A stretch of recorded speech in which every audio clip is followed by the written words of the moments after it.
Hello everyone and welcome back to the channel. Hope you're having an absolutely cracking day. Today we've got a pretty good video. We are doing a look and a talk about the Origin 400i. One of the newest ships that's come out into Star Citizen recently, and being the massive Origin fan that I am, I decided to get my hands on one, and I asked around and I've managed to get a hold of one for review. So we're going to take a quick look and we're going to have a talk about it, and because this ship is interesting, it's definitely interesting. And like I said, being an Origin fan, I do love the ship, of course, but there are still things that I would change about it. But I mean, it is a absolutely gorgeous ship. I know that some people aren't big on the looks, particularly this sort of front landing gear area, but personally, I don't know about you, I love the look of this ship, especially in this. This is a very nice paint job. This sort of black stealth sort of paint job looks absolutely amazing. But yeah, I mean, let's start looking around. So obviously at the front here you've got some controls, one which is for the garage and the other for the ramp access. So I'll pop both of those now so you can see what they're like. Now this ramp area here is supposed to store the Origin space bike, whatever you call it, the X1. Not currently in game at the moment, but when it will be implemented, it will go right here, I suppose. The ship does not come with an X1, you'd have to buy it separately, unfortunately, as far as I'm aware. But it's still nice that this part isn't wasted space, because I was worried when I looked at the sort of profile of the ship when it came out in concept, or when it was leaked, and I just wasn't sure about how it's, because I thought all of this space was going to be wasted. It's quite, it's not very wide. Like, what would you put in it? So very, very innovative to see that they've managed to come up with the use for this space. I definitely know that if you go watch Morphologist's video on the Origin, he talks about how the space is utilised very well, and I would agree. This is an excellent example of the space being used well.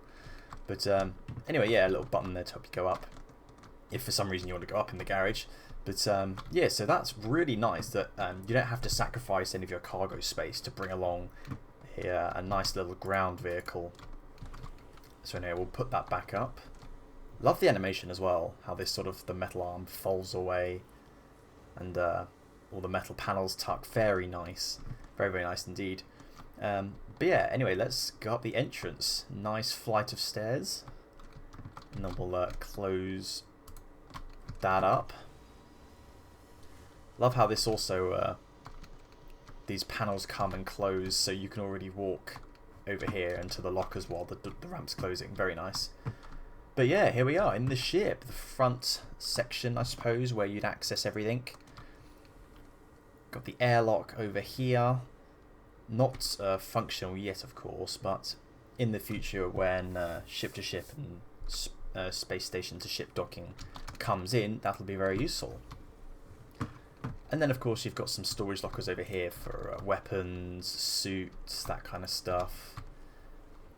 Very good for an exploration ship. And, of course, it's very nice to have it by the, I suppose, the entrance, isn't it? It makes it easy. It gives you easy access to this kind of stuff. But anyway, let's open up at Markers Engineering. Very nice. Yes, of course, it's still an alpha, so some glitches. Anyway, I'm going to skip over this part of the ship because I'm going to come back to this in a minute. I'm going to sort of save this for the last, and my opinion on these climate control things, I'm going to save these for later. I'm going to come back to that.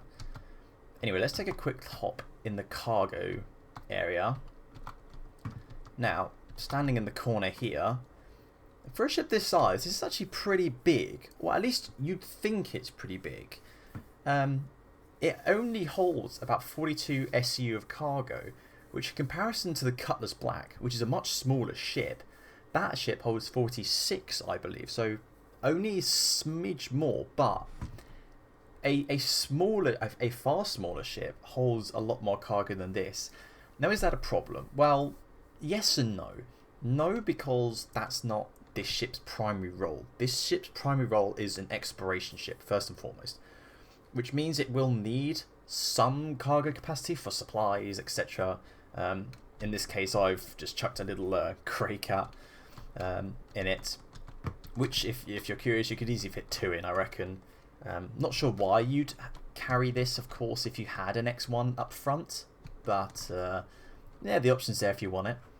But yeah, I mean, obviously you want cargo for supplies and stuff, and obviously we don't quite know how much supply is going to take one, or in this case up from 1 to 3 people up in space, because one crate of food or whatever, for example, if that could, you know, keep us lasting for a week, then, you know, 42 SC of cargo is probably pretty decent. But if it only gets, you know, one person one day with 1 crate of supplies or whatever you want, then of course 42 SC of cargo is not going to be enough. So it's a decent amount of cargo, and of course if you do want to do cargo running, you can. The option is there. It's a far more expensive Cutlass Black though, and if you are looking to do cargo, don't even bother with this ship. The cargo is more just out of the size of the ship, and it just needs cargo for supplies. It's its personal cargo. It's not commercial cargo space, if that makes sense. It's its personal cargo space. Which for a ship of this size, 42 SE of personal cargo space is very nice, and it's nice to have the ramp. So like I said, if you wanted to, you could load a vehicle here, or a bike in, or 2 bikes, something like that. If you really wanted to have, I don't know, multiple scouts for a ground mission or something. But yeah, it's a decent sized cargo, but obviously not meant for solo and proper cargo running. Meant more to carry supplies. And then you've got some escape pods here, 4 escape pods, which is 1 more than you would need, since the crew from this is 1 to 3. So if you're carrying an extra passenger, great, you've got an extra pod just in case. But yeah, very well designed, very spacious, I would say.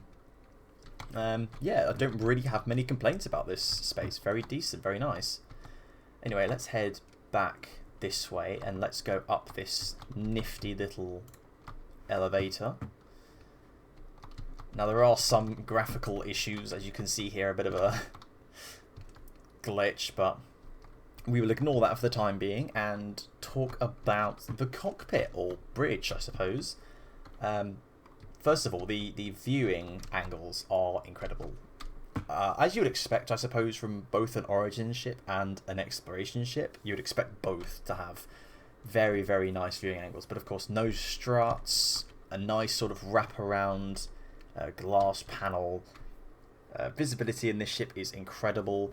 Also, the attention to detail of stuff like the seats looks very, very nice. I like the if you zoom in here, you can even see the stitching on the seat there, and of course the little logo by the head. So very, very nice. Lots of buttons as well. As you can see, there's sort of buttons all here for power, engines, weapons, etc. Opening and closing doors. So very nice. And then of course you've got the 2 seats for the auto, the remote turrets. Sorry, one on top, one on the bottom. Not going to get in those because I'm sure you've seen them plenty of times already, as have you the cockpit. So I'm going to sort of gloss over this part of the ship real quick. But again, it's nice to see how they've used the space. There's no wasted space. Everything is used. Everything has a purpose. If this was a 600R, you know, this wall here is like all the way back there for some stupid reason. So again, yeah, no complaints with the bridge. Like it, very nice. Good viewing angles, excellent seats. Yeah, just pretty decent. They're doing a lot better of a job than they used to with Origin ships. Again, ignore the glitch. Over here, nifty little bathroom. Nice little locker for your clothes. Then here, I believe we have a toilet.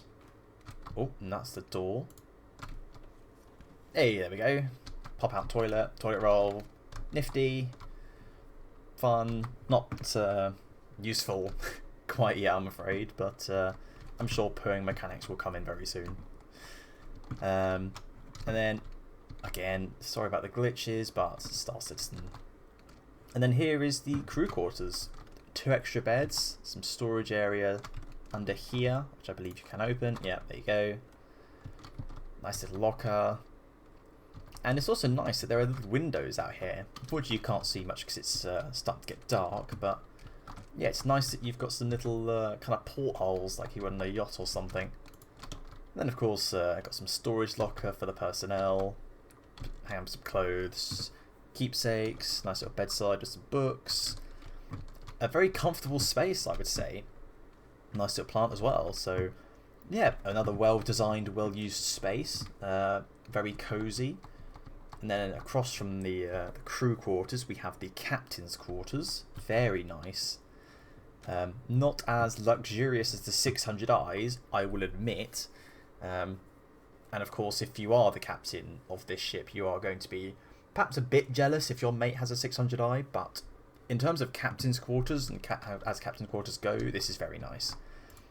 Of course, another nice locker here for your storage of clothes, stuff, shoes, whatever. Nice little desk here, the computer, I suppose, keyboard, mouse. And then, again, nice to have a window and see what's kind of outside. Fortunately, you can't really at the moment because, again, it's dark. But, yeah, and then a nice bed. Shame it's not a double or a queen or whatever, but, you know, that's, I suppose, if it was, there would be little reason to upgrade to a 600i if you were the captain. Of course, if you're not taking into account the stats. But, anyway, and then we've got the rear of the ship. Here we've got a nice little seating area, cute little plant, have your meals with the crew, etc. Very, very nice. I'll ignore the destruction of my ship. But yeah, very nice. Again, look at the stitching and stuff of the leather. And then over here you've got the sort of kitchenette, I suppose. Got sink, storage for, what's that, wine. Very nice. Can I open this? Nah, not yet. It's yeah, nice little kitchenette, store, prepare food. And then up here you've got a sort of hollow table desk. I don't know what you want to call it. Of course not functional yet, which is a bit of a shame, but hopefully this will be useful in some capacity. I'm not too familiar with what the actual point of these tables are, if they're more sort of for planning and mapping out new star systems, in which case it'll be useful in that, you know, regard. But if it's just a map, takes up a bit too much space. I'd rather have a nice seating area back here. But yeah, I suppose it's kind of cool to have this, especially if you are doing that sort of frontier exploration. Like I said, you're mapping out a star system. That's kind of what this would be for, I suppose. You don't get lost. But yeah, and it's nice to have these wraparound windows. Very cool. Fortunately, you can't see too much out, but you get the idea. And of course, with all of these, you can control stuff like the lights, the alarm. What did that do? Oh, I turned the lights off. Cool. Anyway, then that. I'm trying to figure out what these buttons do. Let's turn that off, that on. Oh, it's changing something, I think. Maybe it's cycling through lights. No? Okay, I'm a bit lost with all these buttons, but I'm sure you guys have figured out if you're a 400i, you'll be screaming at me, you're pushing the wrong button. But anyway, let's go back down to the middle section on the technical deck, because I'm not too sure. This is the only space of the ship I'm not entirely sure about. And it's these climate controlled rooms here, which, as far as I'm aware, won't house any cargo. I don't think these are cargo grids, or at least to my knowledge. The climate controlled is more for the components and cooling, I suppose. But I'm just not sure. It feels to me like a waste of space, and that might be because there's no use for these yet. These are more just aesthetics. And maybe in the future, when we do have a use for them, maybe there's volatile cargo, and these climate control rooms can help the sort of cargo stay non-volatile for longer. Or if there's, you know, special species of plants that live in cold conditions that you want to bring back from your exploration, then storing them here would be great. But maybe it's just because there's no use for them yet that I'm sort of racking my brain as to why they put them in. Also, I suppose, from a different perspective, I also kind of wish that there was a variant of the 400i, just like there is the 6, that I wish there was a touring variant. I don't know, personally as an Origin fan, I just love touring ships. I love the idea of exploring the galaxy in like the pinnacle of luxury.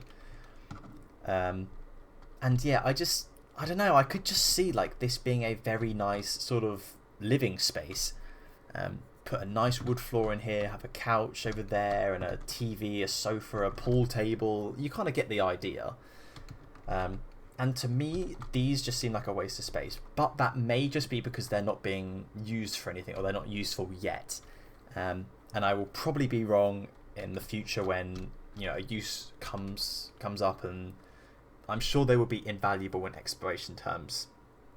But maybe it's just me preferring that these would have been a living space, and the 400i's main focus being touring rather than exploration, which is kind of why I hope they come out with a variant, maybe like a 415 or whatever, and that sort of swaps out these climate control bits for like a nice living area, and it gets rebranded as a touring ship. Maybe ditches the hollow table up there for a nice seating area. So yeah, maybe that's just me, but so far these are the only bits of the ship I don't like, these climate control bits, because they feel like a waste of space. But like I said, that's probably because there's not a use for them yet, and in the future I'm sure they will prove invaluable. But also, if you're watching Star Citizen or RSI, whatever, maybe come up with the touring variant of this ship, because I'm sure a touring variant of the 400i will also do very well. And I would probably prefer to swap out some of the exploration parts of the ship for more luxury and more living, sort of comfy spaces, if you will. But yeah, I suppose that's most of the ship done, or all of the ship done. I will now talk a bit about this ship in comparison to its competitors, because there is some interesting discussion to be had there regarding what this thing is supposed to be a comparison to. I've seen cases for it being a comparison to the Constellation Aquila, and also a comparison against the Cutlass Black. All of which, well, both of which I think are valid in different respects. But I mean, if we go back to the cargo I was talking about, having 42 SC of cargo is not a lot, and therefore anyone with half a brain who's doing cargo in Star System will get a Cutlass Black, just fact. And if you want to do even more cargo, you'll get a Connie Taurus. So in terms of the 400i cargo, yeah, it just gets stomped in both areas, regardless of what ship you choose. But there are some other interesting things in terms of exploration that this ship really does excel at. For example, as far as I'm aware, the fuel tank on this for quantum fuel is 4,920 litres. Now, to put that in comparison, the Connie, this is the Andromeda, has 3,000 litres of quantum fuel, and the Cutlass Black has 2,500. So you've almost got double a Cutlass Black's quantum fuel tank, which means the range on this thing is going to be insane. I mean, ridiculous. And just, yeah, like it's just insane to think of how far this thing can go. I mean, with almost double the quantum fuel capacity of a Cutlass Black. Another good thing to note is the hydrogen fuel tank. Now, I'm not sure if this number's right, so take it with a grain of salt, but as far as I'm aware, the hydrogen fuel tank is 5,339,744 units. Maybe litres, I don't know. So yeah, 5,339,744. Seems like an odd number, which is why I'm not too sure if it's correct. However, if it is correct, in comparison to the Connie, this is the Aquila now, it only has a fuel tank of 690,000. So the fuel tank on the 400i, in both quantum fuel and hydrogen, is far greater than that of the Aquila, which means your range is going to be so much better. Now, let's say that you wanted to put in the Quantum Drive, which has the best range, which I think is the Sparkfire. If you're not sure, go check out my video on it, because I did a video on size 2 quantum drives. Very useful stuff, very helpful. Anyway, going back to my original point, the Sparkfire, which I think is the best quantum drive for range, if you were to put that in the 400i, you would get a range of 903 million kilometers. Now, I don't know about you, but I think that is going to be more than enough to traverse even the largest of star systems on one tank. I mean, for Stanton, it's nuts. Like, you can happily go about hours and hours of play quantum jumping from one location to another and not having to refuel. That is insane. Now, if you put a Sparkfire in the Connie, this is the Aquila again, you'd only get 550 million kilometers. So that just puts into perspective how large a fuel tank this thing has and how far it's going to be able to go, which for exploration purposes is pretty valuable and starts to make a pretty convincing case for this thing being a better explorer than the Aquila in some regards. Now, I know the Aquila's got a dedicated scanning suite, which this ship hasn't. There are, of course, going to be pros and cons to each ship. But I thought it's pretty important to talk about the range of this ship, because I think not enough people realise how far this ship is going to be able to go and how useful that's going to make it for exploration. Of course, it comes with a size 2 quantum drive, like I said. Comes with a size 3 shield, which if you're comparing it to something like the black doesn't even compare. It's got a size 2 shield, only like 7,500 health, whereas a size 3 shield, this thing has 100,000 health points in the shield. So there's almost no competition there. But yeah, I feel like this ship actually can make a pretty good case for itself being a good exploration ship. A lot of it is going to come down to its sort of specialized, internals, i.e. those climate control sort of storage areas, and also the table in the back, how useful they're going to be, which we don't know yet. But other than that, how does the ship feel to fly?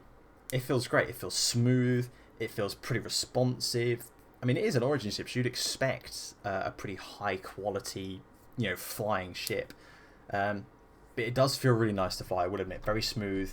Decently fast as well. I'm tempted to say it's a blockade runner, but maybe not. Of course, I've not tested it and I'm not too familiar with all the speeds and stuff. So, but yeah, I'm just trying to think if there's anything else I should really mention or talk about.